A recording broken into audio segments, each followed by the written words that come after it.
being relatable is the most important thing. And people understanding like, I am certainly not a superhero. I worked really hard to get where I'm at physically and with my job. And these are my struggles. Welcome to the Game of Her Own podcast, a podcast about women who work in sports. I'm your host, Jahaan Blake.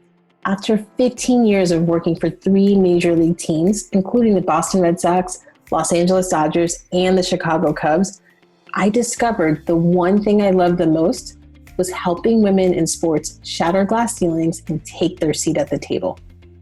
I loved it so much that I made a business out of it. I have the honor of coaching high-performing women in the sports and entertainment industry and supporting them as they go after exactly what they want in their career.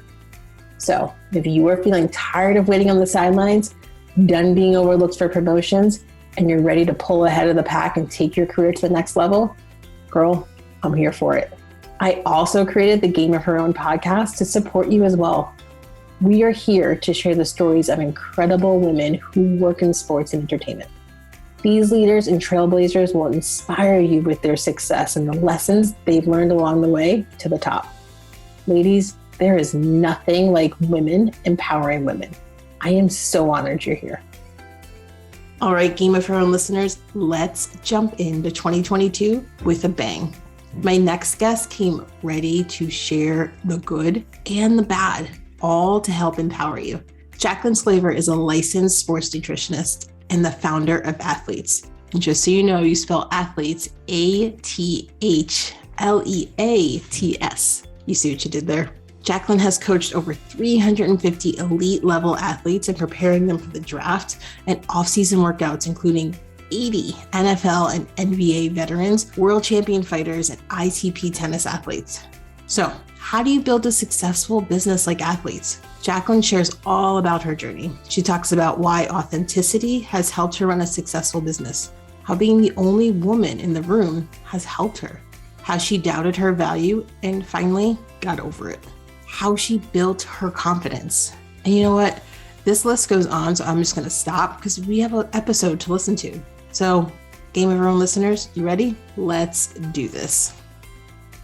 All right, Jaclyn, welcome to the Game of Her Own podcast. I am so happy you're here. Thanks for having me on. I'm excited to be here. I have a lot of questions. Selfishly, some of them may be like just, personal stuff since you're a nutritionist. But before we even get into the work that you do now, can you take us back in time and tell us when you first fell in love with sports?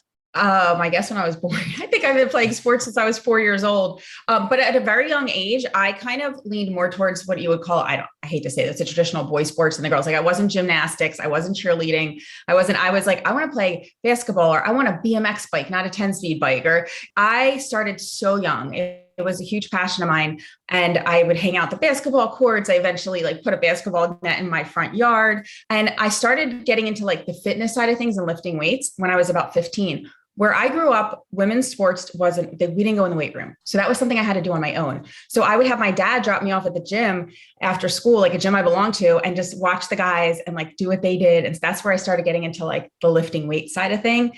And with that came my passion for nutrition, right? Because you start to learn, well, if I want to build muscle or if I want to be fit, I need to look at what I'm eating too. So it's all started at a very, very young age for me. I would say when I was 15 years old, I probably started making my own foods and took over.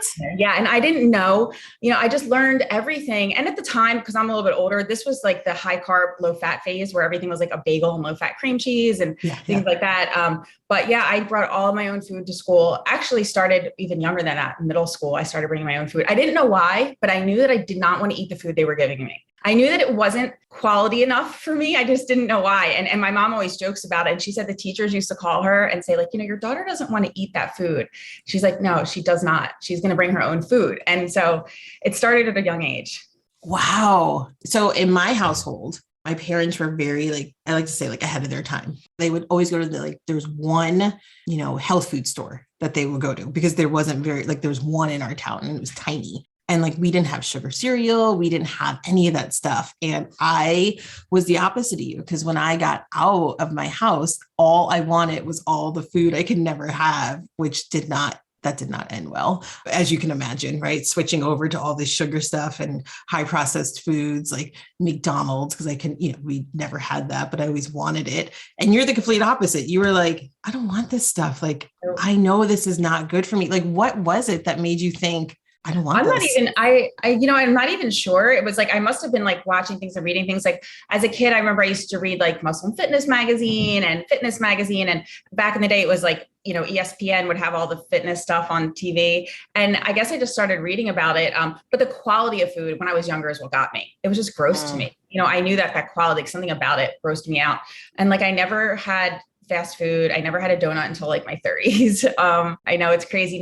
Nothing, no like high C. I had like Special K was a cereal that I ate, and I just kind of rolled with it. It was like, and I also got made fun of a lot. I was teased a lot. I used to sit by myself at the lunch table, even in high school. The girls would make fun of me. They would throw food at me. Like, there was like the snack bar area where people would get like the slush puppies and the cookies and stuff. And I didn't eat that. And so they would make fun of me for it. And I used to sit because I brought my own food. Nobody wanted to sit with me. And so I would sit by myself all the time eating my own food. Stop it. You guys, and like, I'm like, so no one can see my face right now. Like, I am horrified. Like, who throws food at somebody just for bringing their own food? Usually it's like, people are bullied in high school, it's like you're different. And also now keep in mind at this point, the boys know me now. The boys know me because now I'm at the gym with them too. Right. So even though to me, it was just like talking casually, I'm sure in the girls' minds, they're like, well, why is she friends with the guys? And that kind of thing probably spurred jealousy also. So, at the time you don't understand why. I remember going to like Spanish class after lunch one day and I just had like red slush puppy all over me. And my best friend like had to bring me to the bathroom to clean me up. And I just got used to it. I don't know. I mean, it made me stronger for who I am now. And I'm sure there's some trauma related to it, but it didn't bother me. Like I didn't cry. I just dealt with it. It's like, this is who I am. So yeah, deal with me. And I'm going to walk around with my red slushy on my clothes and I don't care. I'll wear it as a badge of honor. You're not going to break me. Yeah. Wow.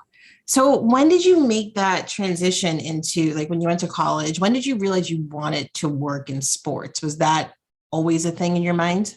So I wanted to do it early on, and admittedly in undergrad, I was very overwhelmed by the sciences of exercise science. And so my first degree was in public relations and marketing. So I kind of like, I shied away from it. But it was still in me. It was still a passion. I was still learning on the side. But even in public relations and marketing, I leaned towards working with sports brands or I worked with a startup that was in the fitness industry, in the fitness side of things. It was almost just a natural progression. When your life is so involved. I was a sports counselor in high school and a lifeguard.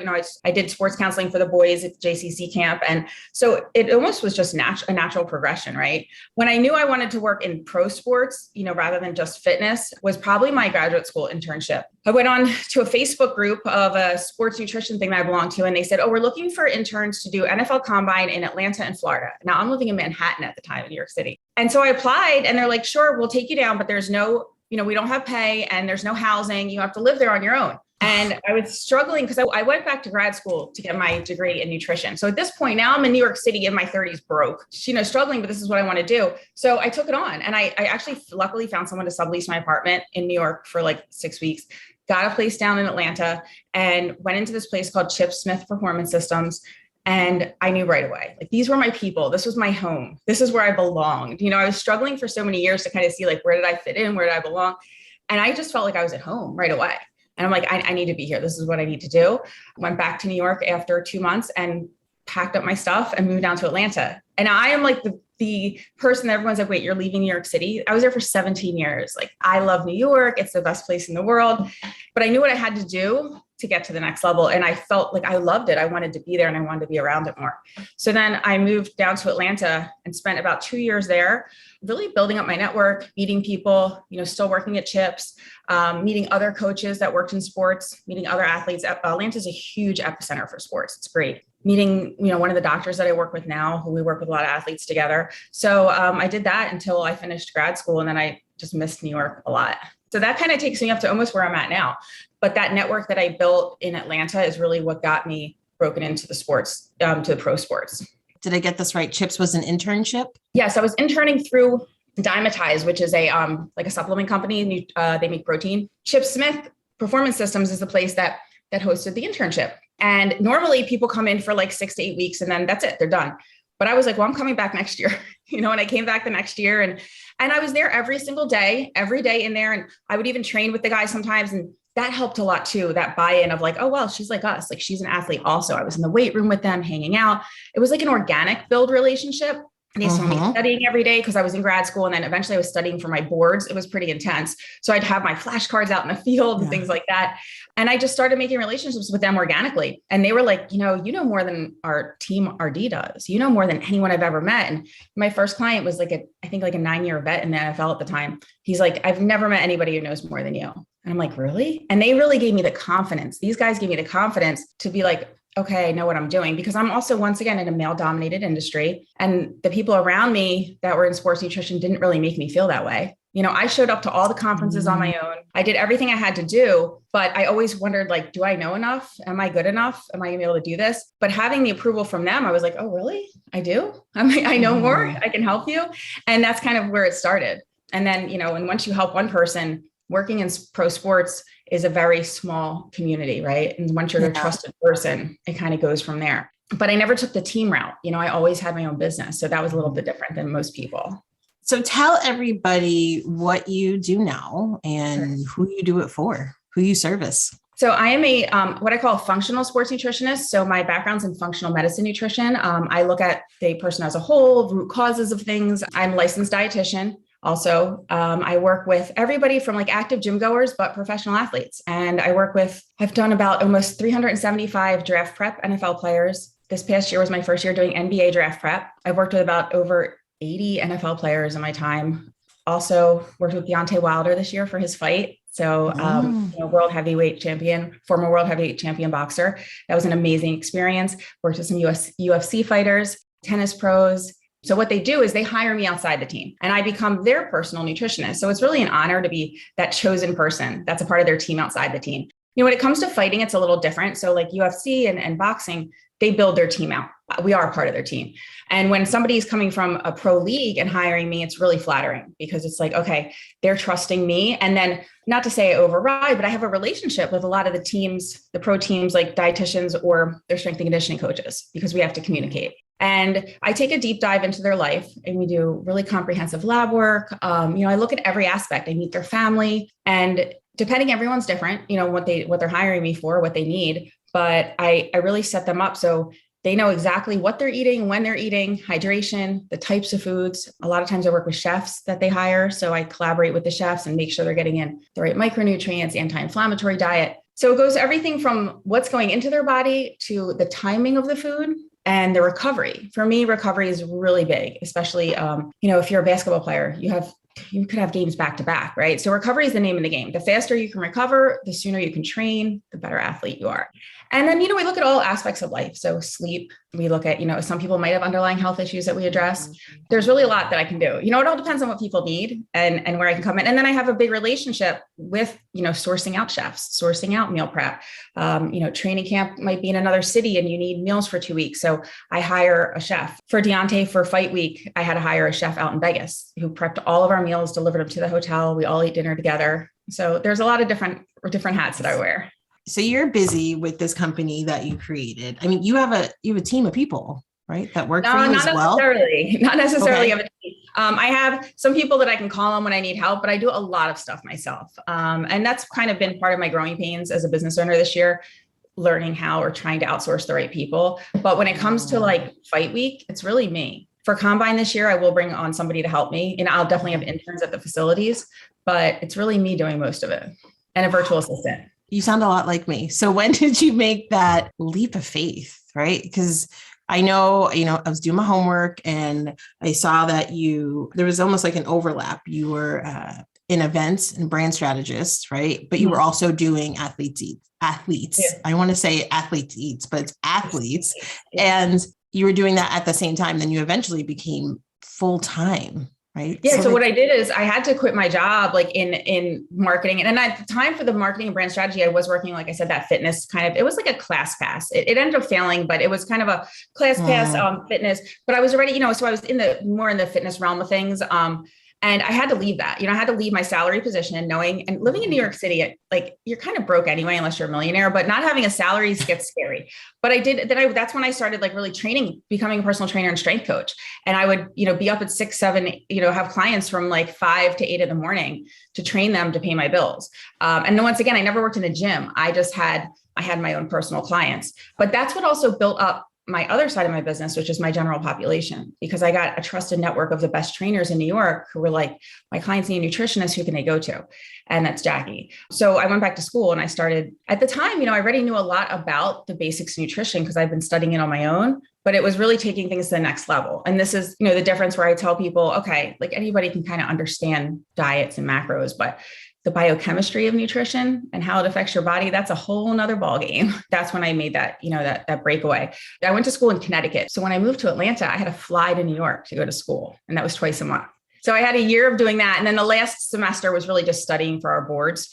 So I always say that everything happens for a reason. In Atlanta, Atlanta's a great city, but I never met like female friends there. So I was kind of alone a lot, but at the same time, it allowed me to study. It was a good place for me to study and to immerse myself in grad school and study for my boards. Okay. So it sounds like you do the athletes like NFL prep. You're working with NBA clients now, a lot of fighters. And then you also work with people like our listeners and me. Is that correct? Absolutely. Yeah. So I just say like your typical gym goer, people that are like, maybe working out 3, 4, 5 days a week. They're not seeing the results they want.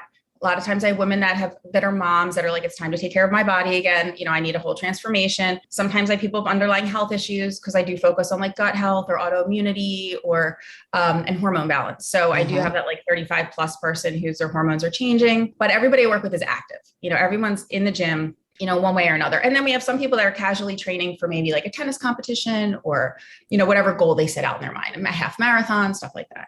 So you're really busy and it's just, and as I'm understanding it, it's just you. So you are in some smaller, support, junior support, I should say. Yeah. How has it been putting yourself out there and advocating for yourself, right? And just telling people like, I am here. There's so much noise out there and so many, the listeners can't see me, but I'm doing air quotes, like experts out there who are talking, a big game, but you have the credibility. You obviously have a proven track record, but then not everyone knows that, right? So how do you cut through the noise and how do you advocate for yourself? I think, knowing my resume kind of speaks for itself, but the one good thing about Instagram is it tortures my soul, but I put educational information on there all the time.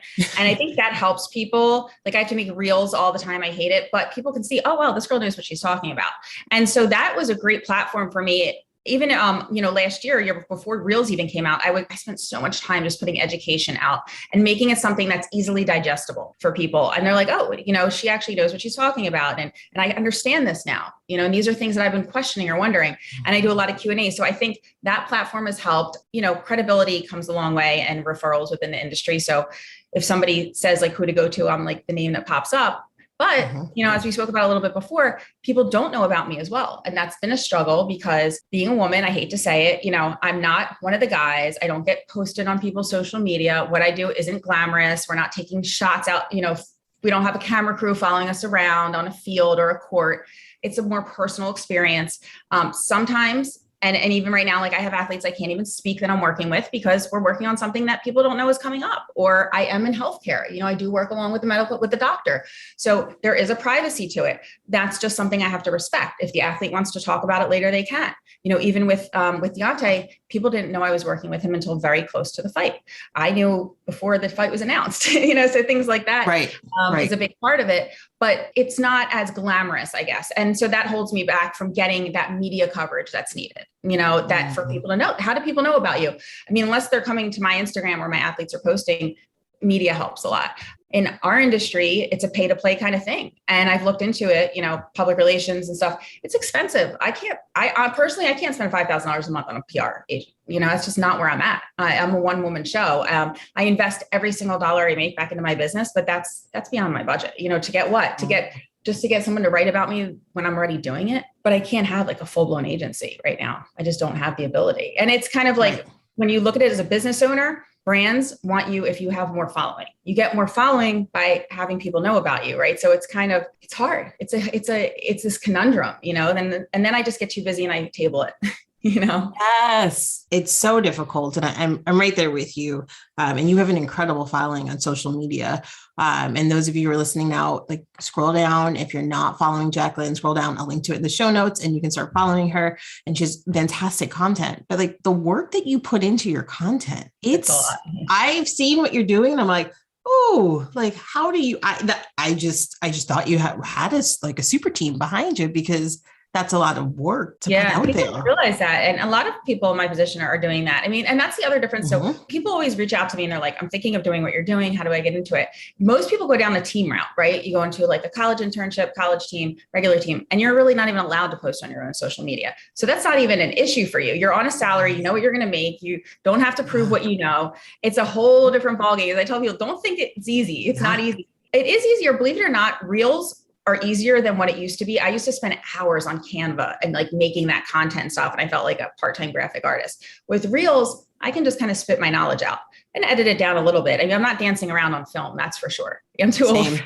I am too old to be dancing around on camera. Once in a while, I'll hear like a voiceover that I can relate to or something, and I'll put that on. But, you know, I just spit out what I have to say and edit it down. So Reels have made it a little bit easier for sure.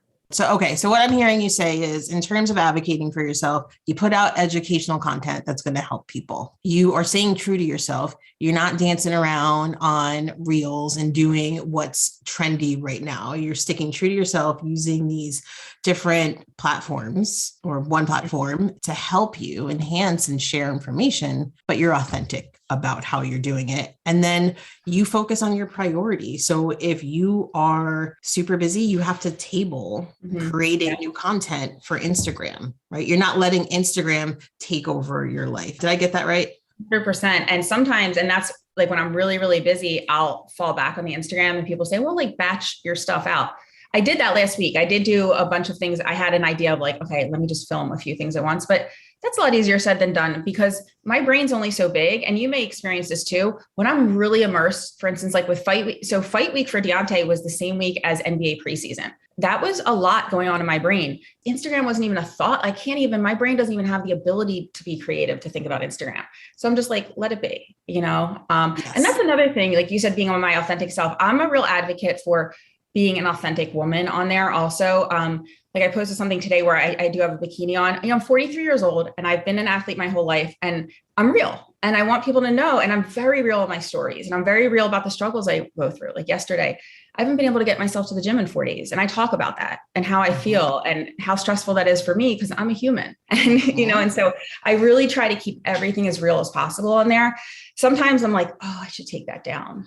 I shouldn't put that out there, you know, but I think that being relatable is the most important thing. And people understanding like, I am certainly not a superhero. And you know, I worked really hard to get where I'm at physically and with my job. And these are my struggles.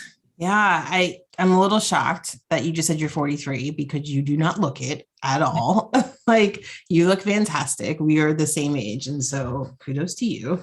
I'm sure that goes I never would have known you were 43 either. So I get that a lot. People are like, they don't believe me. I'm like, I don't know what to tell you, but thanks. Wow, that's crazy. Sorry, that like totally shocked me when you said that. I love all that. And I love the authenticity behind your brand and behind who you are. And I think that's why I was drawn to you when I found you on Instagram. The great thing about social media and the bad thing about social media is you feel like you know people, but you don't, right? Like, you know what I mean? Like you feel like you know people when you see them and it's because they are authentic and, you know, and showing up as their authentic selves. And I talk to my clients and the majority of my clients work for a sports organization or sports team.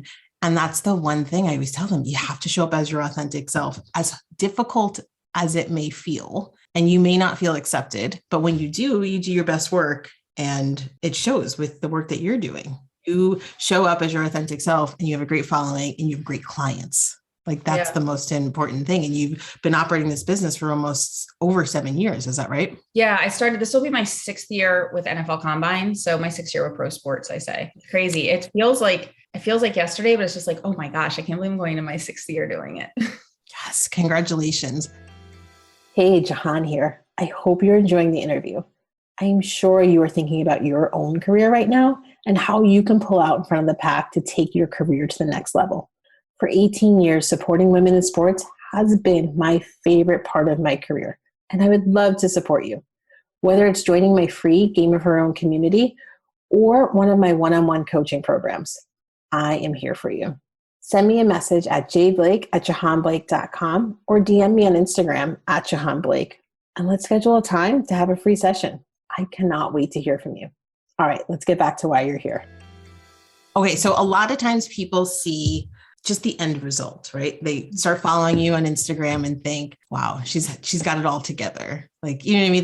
They forget, they see the title and they forget that there was a journey to get there. It was a process and it's not done, right? It's ongoing. So talk to us a little bit about, I think this will help listeners as they struggle with it too. And I know it's something I struggle with is like self-doubt and just how you overcome it and what you do. I mean, I touched on it a little bit in the beginning where that having those athletes that were veterans saying to me, you know, Jackie, you're like the best, you're the smartest person. I was like, really? I am. And so having that buy-in and that believe in the people around me that support me, that believe in me really have helped so much, especially the people that I look up to and the doctors that are working with tons of athletes or the coaches that are like the people around me that tell me, they're constantly telling me that I know what I'm doing. Cause I always wonder, and especially because men, you know how guys are, they're always mansplaining you or trying to tell you you're not right. And I never want to speak up unless I know something. So now even to this day, I will go look something up before because I'll see something on Instagram. I'm like, no,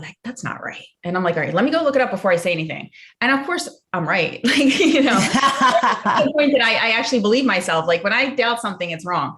So that, and I also know like how much studying, like I am the person who sits home on Friday night because I want to immerse myself in research while my friends are, and I did this Friday, while my friends are out at the clubs in Miami, you know, and I did that for so long. So I know that I have a lot more behind it, but I think the biggest doubts sometimes come in when it's just being a woman, you know, and I've always been like, since I was young, I was the only woman at the basketball court, the only woman, you know, girl at the gym. So that's helped because like, if you see, when I went out to fight week, you know, I was the only woman of a team of 10, which doesn't really faze me, but there are some things in there. I mean, I could be as tough as rocks, but I'm a woman and that comes out when things get stressful sometimes. Also because I see things from a more nurturing, emotional standpoint than other people do.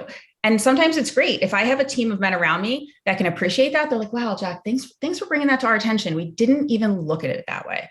And then sometimes it's like, Jackie's being emotional, you know, and that's the only time where I start to doubt when things get stressful. Sometimes like I always think like, I can't even say anything because I don't want to be that person. That's a problem sometimes. But I feel at this point, I feel pretty confident in what I know, what I do, and what I can bring to the table. And that's been the hardest thing. I think this past year, I feel much more confident in what I can bring to athletes' lives and what I can bring to the table as a team member, as a dietitian, as everything. And that wasn't there before. I really doubted what I could do. Not that I doubted what I could do. I doubted my value, if that makes sense, because you see, like still to this day, people don't understand really what I'm bringing to the table still. You know, they just look at it as like a small part, but really it's like 50% half the time. You know, 50% of the game is what's going into your body and how you're recovering and how you're fueling. And we're just on the cusp of people starting to understand that. You know, it's the strength and conditioning that they see. It's the position coaches that they see. How can you do all that if you're not fueling yourself correctly? And if you're not recovering correctly? So I think I'm confident what I bring to the table. It's just a question of, you know, getting everybody else to see it. When it comes to self-doubt, it was, you know, sometimes you doubted your value. Sometimes you doubted just, what am I saying? What's my point of view? You know, what stance am I taking? And it sounds like for you, you just made the decision to spend your Friday nights instead of at the club doing research and looking stuff up and making sure you had your facts straight. Right. And you were credible and you were just backing up your knowledge. Because like you said, you were right, but you were just backing it up with research. You have to. Yeah. Right? And then I think the rest of it's experience. And that's something I've really gained, even though I say go into my 6th year, this past year, I've gained so much experience, or I've been in situations where I now can bring my experience to the table. And so that has been a confidence booster because I can say, you know, okay, I've worked with X amount of athletes. I understand the lifestyle. I understand the team dynamic. I understand the troubles that may happen. And I can bring my opinion and also my experience to the table and say, I mean, so for instance, there's an NBA player that I work with, and he called me the other night and said, like, can I get your opinion on something? You know, this is what's going on with the team. This is what the performance coaches said. You know, what's your thoughts on what's going on with this guy? And I'm not, this was just like an outside. And I love that. I was like, wow. He's like, because I know you've been in this situation or you understand this. And to me, I was like, wow, like I'm finally getting the value, because I do bring that to the table too. It's not just the nutrition, it's what's going on around you. Home life, lifestyle, the people, the noise. I understand agency stuff. I understand finance stuff. I understand, an athlete needs a trusted person around them that's non-biased. Like when an athlete hires me, like they're the person I care about, nobody else. Not the team. I care about their health. I care about their life and what's happening to them. I'm kind of got off track a little bit, but the confidence, I've gained a lot of confidence in knowing that I bring this to the table as well. You have this growth mindset, right? It seems like you have this grounded confidence where you believe in yourself. No matter what, you believe in yourself. And then you're open to growing too and learning as you go along. Yeah. I'm always like, I think it's something I'm like, oh, I have to learn more about that, or I have to get to the bottom of this, Yeah. It's such like, I keep saying like nutrition is such a new area, but nutrition traditionally is taught on how to take sick people and make them better, right? Not how to take great people and make them better. Not how to optimize performance. And so that's a new area that I've been kind of diving into, and with like the lab work and stuff that I do, it's out there and we see these lab markers, and I've had to learn how to read them for the elite level athlete. And that's just taking all the data that I have from all the tests I've run and seeing patterns in it even. And I'm like, okay, this marker is always high for my athletes. That's just because they have a lot of oxidation. They don't fall in the ranges that are the ranges that these labs are working at. So it's also navigating a new area of nutrition as well.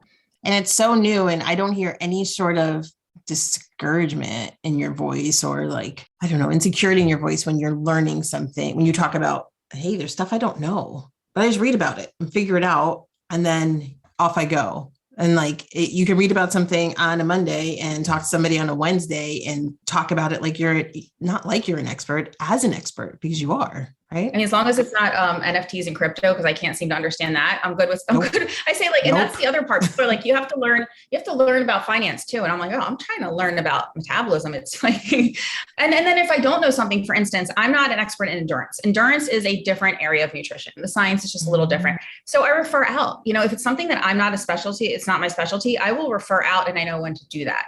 Eating disorders. I bring somebody in sometimes to work with any athletes that I might see that problem with. If it's endurance, I definitely refer out. So, I'm not afraid to say, hey, that's not my area of specialty, but I know somebody who can help you.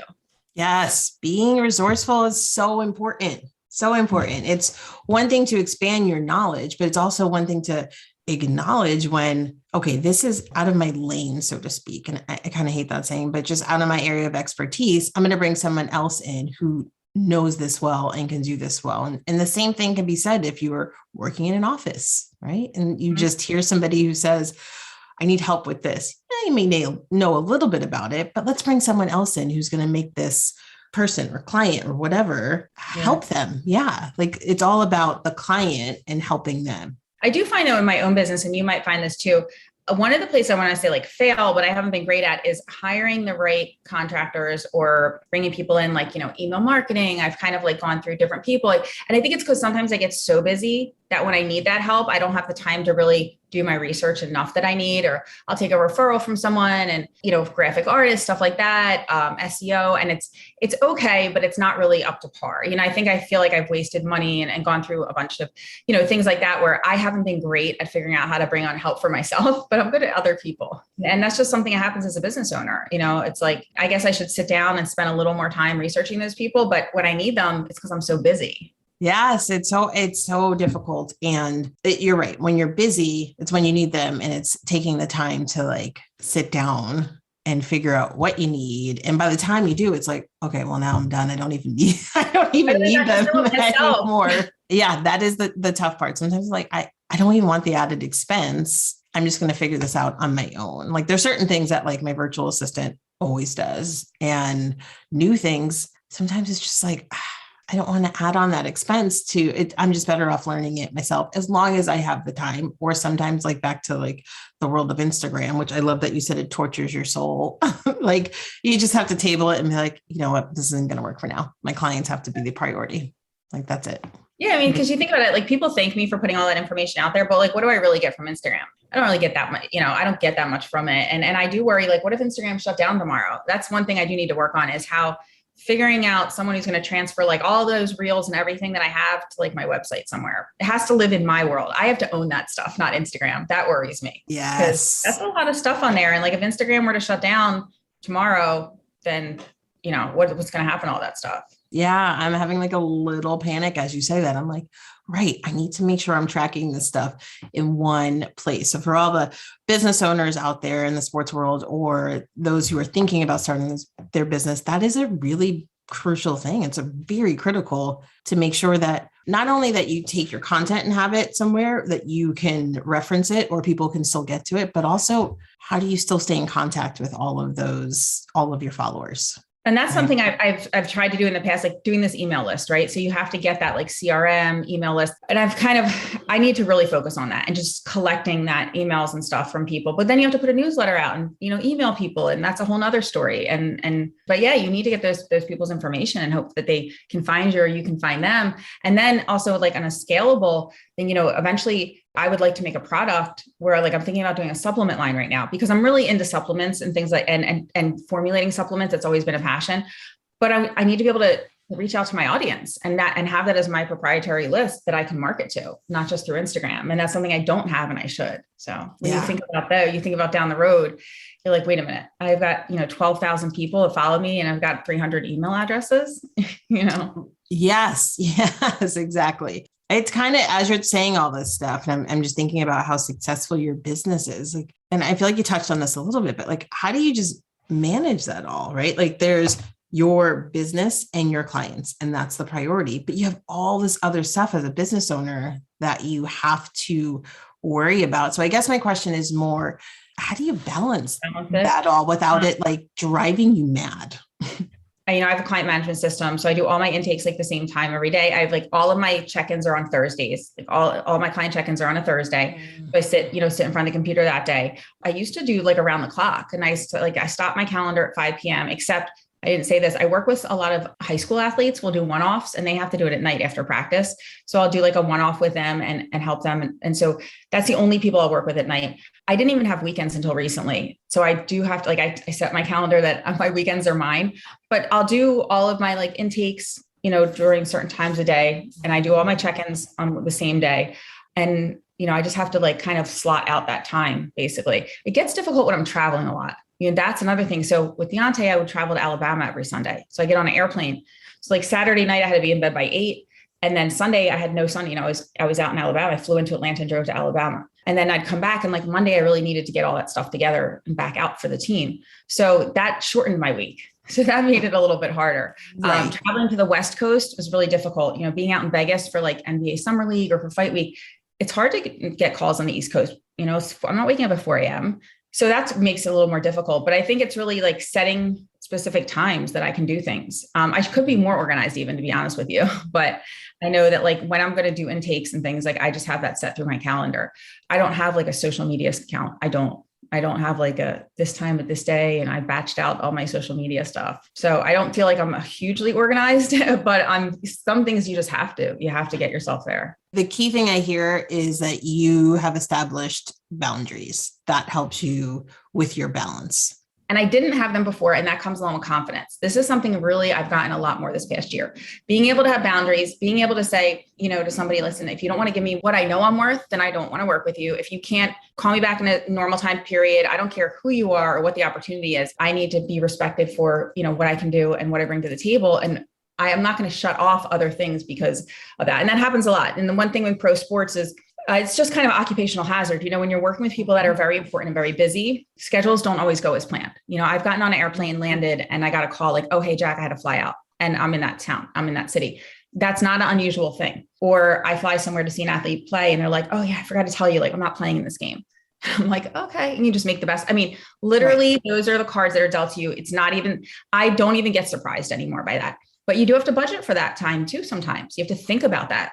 What I've learned to have boundaries on are that I do have a lot of other things going on. Like just because seems like a great opportunity and I want to work, with to say a group or a person, I'm not going to put myself and my business on hold because they're like, maybe, or canceling. And that's something that happens. So I've kind of like learned that, and that comes with confidence in what I bring to the table. I didn't have that before. I used to work all weekend long. I would like jump when people said jump. There's a small balance with pro sports because you do kind of have to. I am on call 24/7 for my athletes. So if I got a call right now from someone, they said, hey, so-and-so from this team wants to meet with you, I will get on a plane tonight. But that's another part. Like I don't have kids and I'm not married. I don't even have a boyfriend. And I really do. Part of that is because I've been so immersed in my career. That's the other side of it. I mean, I'm not going to lie. Like there's no way I could do what I'm doing if I had kids. There's no way. I couldn't have been in Atlanta. I couldn't have been flying to grad school. I couldn't get on an airplane at last minute's notice if I had a family. So there's that of it too. I know that exact feeling. No children over here other than my two 4-legged fur babies. But yeah, I think boundaries, it's been really tough. That's been probably the hardest thing. But I do feel more confident in the past year of having been able to put them down. I love that. I love talking about boundaries. And I think the hardest thing about boundaries is not setting them, but sticking to them and respecting your own boundaries. And when people, try to take advantage or just encroach on your boundaries and just saying no. Right. And it sounds like to me, the confidence has helped you say no. And there's,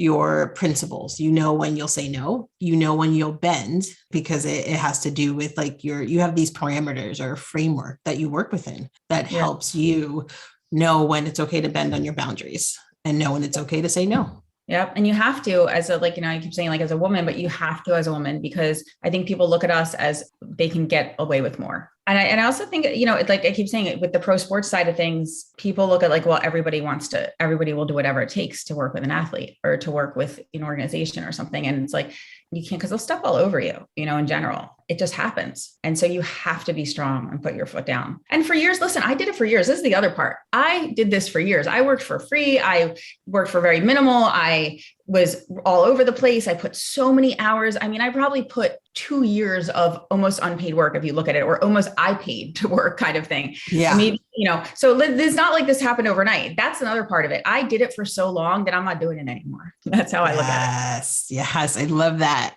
Are you ready for rapid fire questions? Sure. They're easy. 12 questions. First thing that comes to your mind. What is your favorite sports moment? For me personally, it was being at the Super Bowl this year because I was there. I was invited by the NFL to attend, and I had a client who was playing for Tampa Bay. So that was a really amazing moment to be a part of. Nice. I love that. And I hate to say this, but also being there for Fight Week. I always forget because that was so larger than life. Fight Week was just a whole nother experience. I can't even put into words. All right. I've never been to like a Fight Week. I got to check that out. You keep talking about it. It sounds very exciting. Oh my God. Ringside for a heavyweight championship fight it almost feels like a dream. It's such a next level experience. What is something people always get wrong about you? People think that I'm like snobby or stuck up, or I guess people always say when they get to know me, they're like, wow, you're not who I thought you'd be at all. You're just so, you're so nice and laid back. I'm like the biggest geek in the world. I'm just like a science geek, and I don't need to go. I'm just like, whatever. I love that you're a science geek, but when you started out in college, you said that sort of overwhelmed you. Yeah. But now you've embraced it and you're crushing it with it. Yeah. I love it. What is one food? Oh, I'm interested in this question. What is one food you wouldn't want to give up? Dark chocolate. Like I literally can't live without it. I have to have a piece of chocolate every day. Are you a morning or a night person? I'm a night person. I'm definitely a night person. Favorite holiday? Jeez, I'm really weird with holidays. I don't really love holidays. So it had to be a summer thing. I don't know. Maybe like 4th of July. I'm a beach person. Yes. You live in the perfect place for it. All right. What job would you absolutely be horrible at doing? A chef. That's so funny. So you're good at the nutrition and all the science behind it, but actually cooking it. In the world. The worst. My friends and I work with some of the top chefs in the world, and they're like, "Oh my God, Jack, what are you doing?" Because for me, like I make it simple. I'm just eating for nutrition. Like, oh my God, you don't want me to cook for you. What product would you seriously stockpile if you found out they weren't going to sell it anymore? But on a nutrition standpoint, creatine. It's such an amazing supplement. I feel like I wouldn't want to go my whole life without it. That's so interesting. Okay, so you're into creatine, and I feel like there was this period of time, and I don't know when it was, but it was back in the day. I feel like that was a big, I feel like I was in college, Like Yeah, that was well, a you're the same big age as me, thing. so it came out when we were in college. It did. Yeah. It came out freshman year in college, and people didn't really know what to make of it. And that's still like to this day, it has this bad stigma. But we have it's a number one studied sports supplement. It has so many great benefits, including neurological. So we're seeing people like with Alzheimer's or people that are, as they get older, they're having better memory that are taking creatine. So it's not just like muscle performance, but it's also brain health. So that's why I love it. It's such a great supplement. Yeah. Oh, all right. I'm gonna have to look at your Instagram. Yeah, I have some posts back on the creatine. I did a funny one today on creatine, but I'll repost the reels that I did that talk about creatine because I did some over the summer. Oh, all right. That sounds good. All right, let's see here. I lost my train of thought. Oh, what is your favorite app?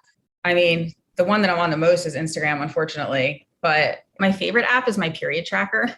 If I think about the usefulness, Yes. it's the best thing ever. I've been tracking for 10 years, and that thing gives me so much amazing data because I'm so into hormones and I'm so into what goes on in my body. I'm so in touch with it. And that is like my Bible, right? Because I've been tracking for so long. Yes. I love that app. And I get mad when I forget to track. Like you just said that. I was like, oh, I just forgot to track it. Yes. I love that app. And it does. And you can like track your symptoms and how you feel like all month long. I'm the same way. And I would say usefulness though, like for listeners, like MyFitnessPal is the best for food tracking. You know, that's an app that I wouldn't be able to run my business without. So. Okay. Because there's a lot of them out there. So that's your favorite. Well, Okay. I've been with that one for years. So I know Chronometer is one that people like, but I've been with MyFitnessPal for so long. I have so much data in that, and I have like hundreds of recipes I've imported. So for me to go off of that is hard. You know, it might not be the best functionality wise, but I think it's pretty good. And it's got so much, every food in the world is in that app. So yeah, there's a lot of good stuff in there. If you had to choose Twitter, Facebook, LinkedIn, or Instagram. I mean, Instagram. I'm the worst Twitter in the world. I go on every day and I'm like, I don't know what to write on here, and I go off. Yeah, I don't. Like at once a year I turn it back on. I'm like, oh, I need to start using this. And then I'm like, I can't. Like I just want to say that's like good. I don't know. Then like, it doesn't get me. Yeah. For all you business owners out there and aspiring business owners out there, pick one platform, maybe two, but pick one and do it really, really well. Don't worry about being in all the places and all the things because it'll drive you mad. I also think it depends on your target audience, right? Like TikTok is cool and all, but it's not my target audience. Same. LinkedIn, I think it's more for networking. So Facebook is a little bit older, right? That's like the older it's even like my parents' age. So I just found that like Instagram's kind of my generation and my target audience more.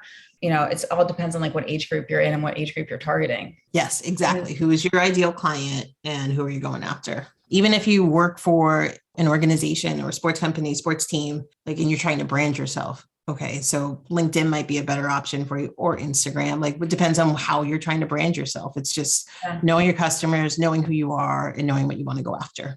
I agree with you. Who is your biggest inspiration in life?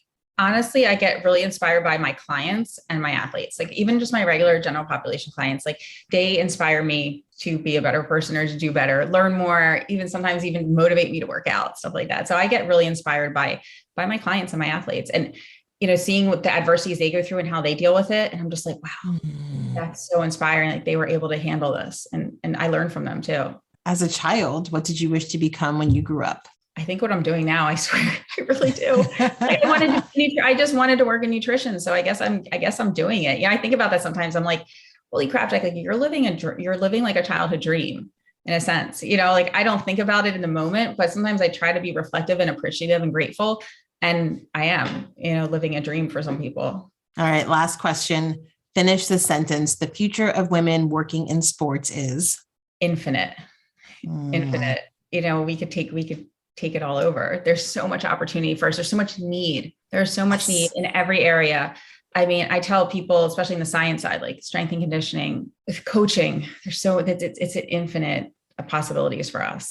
We just need to support each other. I think it's very important. And we didn't really talk about this, but like my closest friends all work in sports, and we because we have a bond together and we get it. And I need them, you know, I mean, there have been phone calls where we're crying to each other over situations, or, you know, just that support. And we can't depend on the men to do it. There are some, but we have to support each other and put those opportunities out there, talk about each other in rooms, and really be there for each other, because we cannot depend on the men to do it. I hate to say it. Amen to that. You just gave us so much great information. And I mean, we barely scratched the surface. We learned about your journey. You gave us some, tips, but there's so much more out there. So how can people, or so much more information that you have to share? How can people stay in contact with you, get in touch with you, learn more? So Instagram's probably the best way, which is, Athleats Nutrition, spelled ATHLEATS Nutrition. Uh-huh. And then my website is athleatesnutrition.com. I would say those are probably two best ways. You can reach out to me through my website, my email's on there, or to set up a discovery call. But those are probably the two best things. And I'm always checking my DMs, and it's me on my Instagram, not somebody else. So you'll get me. Yes. Jaclyn, this has been fantastic. Thank you so much for sharing your time with us. Thanks for having me on. So what did you think of this episode? Do you know another woman who works or is aspiring to work in sports? Would you do me a favor and share this with them? It would mean so much if together we could support and inspire other women on their journey. And let's stay connected. I love meeting and talking to new people. Follow me on Instagram at Jahaan Blake and join the free Game of Her Own community by visiting jahaanblake.com. I can't wait to meet you.